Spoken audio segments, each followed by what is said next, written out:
గల్లీ ఎలక్షన్ అయినా ఢిల్లీ ఎలక్షన్ అయినా నాకైతే ఇవాళ రాష్ట్రంలో ఉన్న వాతావరణం చూస్తూ ఉంటే, ఎందుకంటే సరిగ్గా 10-12 రోజుల కిందట గద్వాల పోయినాం. అక్కడ మన పార్టీ నుండి గెలిచిన ఎమ్మెల్యే కాంగ్రెస్ కండువా కప్పుకొని కాంగ్రెస్ పార్టీలో రేవంత్ రెడ్డి గారికి అండగా నిలబడితే గద్వాలలో ఉండే స్థానిక నాయకులందరూ కలిసి మేమున్నాం, మీరు రండి, ఇక్కడ ప్రజల అభిప్రాయం ఏందో మీరు తెలుసుకోండి అంటే ఒక 10-12 రోజుల కింద గద్వాల పోయినాను.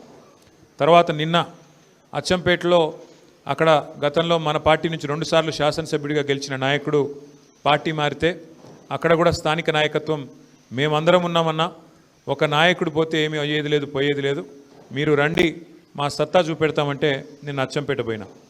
గద్వాల 15 రోజుల కింద చూసినా నిన్న అచ్చంపేట చూసినా నాకు అర్థమైంది ఒకటే, రాబోయే రోజుల్లో వచ్చేది గల్లీ ఎలక్షన్ అయినా ఢిల్లీ ఎలక్షన్ అయినా ఖచ్చితంగా ప్రజలు తిరిగి కేసీఆర్ గారు మళ్ళీ రావాలి, తెలంగాణ రాష్ట్రానికి సారథ్యం వహించాలి అనే ఒక స్పష్టమైన ఆలోచన విధానానికి వచ్చినట్టుగా కనబడుతూ ఉన్నది.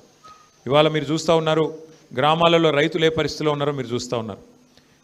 మనం ఎప్పుడో గతంలో కాంగ్రెస్ ప్రభుత్వం ఉన్నప్పుడు చూసాం, 2014 ముందు ఎరువుల కోసం లైన్లు కట్టి ఎరువుల కోసం యుద్ధాలు చేసే పరిస్థితి గతంలో ఉండేది.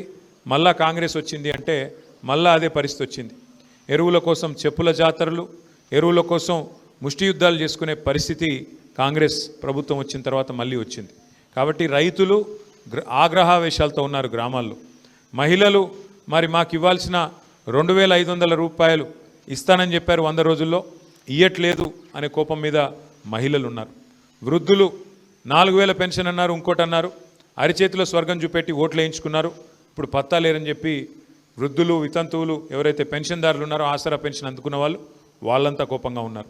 యువత 2 లక్షల ఉద్యోగాలని చెప్పి, విద్యార్థినులకు స్కూటీలని చెప్పి, నిరుద్యోగ భృతి 4000 రూపాయలని చెప్పి, ఇంకా చాలా మాటలు చెప్పారు, విద్యా భరోసా కార్డు అని చెప్పి యువత విద్యార్థి ఈ రకంగా కోపంగా ఉన్నారు. ఉన్న ఊరే బాగాలేదు, మీ నాయకత్వంలో చెత్తదీసేటోడు లేడు, స్ట్రీట్ లైట్స్ వెలిగించేటోడు లేడు, ఆఖరికి మోరీలు పొంగుతుంటే ప్రజల మోరీల్లో కొట్టుకొని పోతుంటే ఉన్న నగరాన్నే పట్టించుకునే నాదుడు లేడు ఇవాళ మున్సిపల్ మంత్రిగా రేవంత్ రెడ్డి గారు ఉంటే. కానీ ఆయనేమో కొత్త నగరాలు కడతా అని చెప్పి నిన్న శంకుస్థాపన లేచి ఏందో ఊదరగొట్టే ఉపన్యాసాలు ఇస్తూ ఉన్నాను. నేను ఫ్యూచర్ సిటీ కడతా, ఇది కడతా, అది కడతా. ఉన్న నగరం చూడమంటే ఇది చాతనైతే లేదు, ఉన్న నగరాన్ని ఏమో ఉద్ధరించే పరిస్థితి లేదు, కానీ కొత్త నగరాన్ని కడతానని చెప్పి ఇవాళ పోజులు కొడతా ఉన్నారు. అది ఏ ఎన్నికైనా కావచ్చు, గల్లీ ఎన్నిక కావచ్చు, ఢిల్లీ ఎన్నిక కావచ్చు, మధ్యలో రేపు మనకు వచ్చే జూబ్లీహిల్స్ ఉప ఎన్నిక కావచ్చు. వాస్తవాలుగానే ఉంటాయి. వాస్తవాలు ఏంటి అంటే ఒకసారి మనం చరిత్ర పుటల్లోకి తిరిగి చూస్తే ఖచ్చితంగా భారతదేశం మొత్తంలోనే తెలుగువారంటూ ఉన్నారు అని భారతదేశం మొత్తానికి తెలిసేలాగా చేసిన నాయకుడు ఎవరు అంటే నిర్ద్వందంగా చెప్పొచ్చు అన్న ఎన్టీ రామారావు గారు. ఆనాడు తెలుగుదేశం పార్టీ పెట్టడంతో ఆనాడు భారతదేశంలో తెలుగువారికంటూ ప్రత్యేకత తెచ్చింది అన్న నందమూరి తారక రామారావు గారు. ఆ తర్వాత మళ్ళీ తెలంగాణ వాడంటూ ఉన్నాడు అని దేశానికి పరిచయం చేసింది ఎవరంటే ఖచ్చితంగా మన నాయకుడు కేసీఆర్ గారని చెప్పక తప్పదు. తెలంగాణ అస్తిత్వ